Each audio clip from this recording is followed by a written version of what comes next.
recently is Rolando. And I think the reason it's fun, the games I tend to like on the iPhone require me, like I said, not to touch the screen too much. Right. Rolando is great because it's basically Loco Roco, which is a game I loved on the PSP. But done with how you really wanted to be playing Loco Roco. My girlfriend would play Loco Roco and do it like that with the PSP. You know, which is natural for everybody wants to do. And now with the iPhone, that's literally how you play it. It's a really great game, gorgeous graphics. But I feel like I will play games on my iPhone up to a point. Agreed. I love Aurora Faint. That's an awesome game that you have to touch a lot, and it's a really deep game. And I think there's a potential. You're not really touching ton. I mean, it's more sliding blocks. But I agree wholeheartedly, because you remember on the hacked iPhone that we all had before the iPhone actually got good enough that you could do all the same stuff. I had the NES emulator. And it was impossible. I mean, basically. So now you're saying, okay, so you cannot have any game. Theoretically, this is how I kind of feel about it, is that no game that would be controlled in a way that you would on a PSP or a DS should make it to the iPhone. It just doesn't make any sense. It has to be reimagined. It has to be for the iPhone, you know what I mean? And that's how I felt a little bit, it's how I feel about the Wii. You know? It's true. Do you agree? Here's the thing. You don't like to touch. I don't like tilt.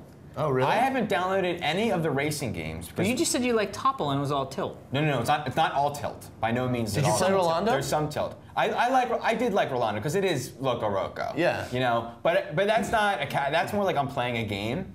It's like, it's interesting because the iPhone is capable of playing a real frickin' game. Oh yeah. Like gorgeous, like God of War graphic, or PSP God of War graphics. I saw some of the games that I had to pay for to buy, but amazing graphics. Playing at least a car race, most of these games are the car racing games. I don't find that fun. Because I like, you know, if I'm on the toilet or, you know, something else. Whatever, that's when I want to play the game, and I don't want to do this. I want to just have to touch my screen occasionally and use my brain. For some reason, that's the way I want to engage with a game on my iPhone. So those are the games I'm gravitating towards. I don't like where I have to be very active. The one thing I think the Wii. The one thing I think the iPhone proves is that every handheld gaming system, I should be able to go someplace and buy that game and download it directly to my handheld and not have to deal with going to a store and putting something in my machine. And they should be close. Most of those have Wi-Fi. I mean, it's not a big jump supposedly the PSP is going that direction. But, you know, and I think what's so cool about it is it's like this conversation that I have with other people, and I think that it would be great for our audience to have with us too, is it's cool to recommend stuff because you can just go right to it and get it. Well, that's exactly what happened with the chess. Was I want to play chess with you, go get it right now, and I just downloaded it and got it. And by the way, can I just say, because Aurora Faint is a great game, and it's Puzzle Quest. And Puzzle Quest. Puzzle Quest is on the iPhone. Actual Puzzle Quest is on the iPhone. Say what?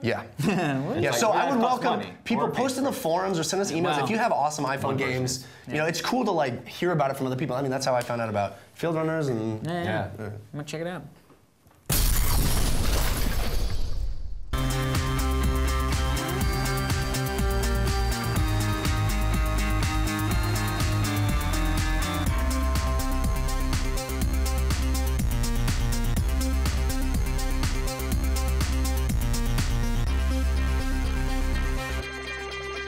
So we are back, ladies and gentlemen, to talk about the small screen, as it were. I like to consider it my biggest screen.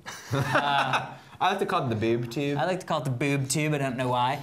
So we're talking TV. A lot of cool TV stuff has been happening, which we're gonna get into. But first, we want to talk to you guys quickly about a little TV show called The United States of Terra.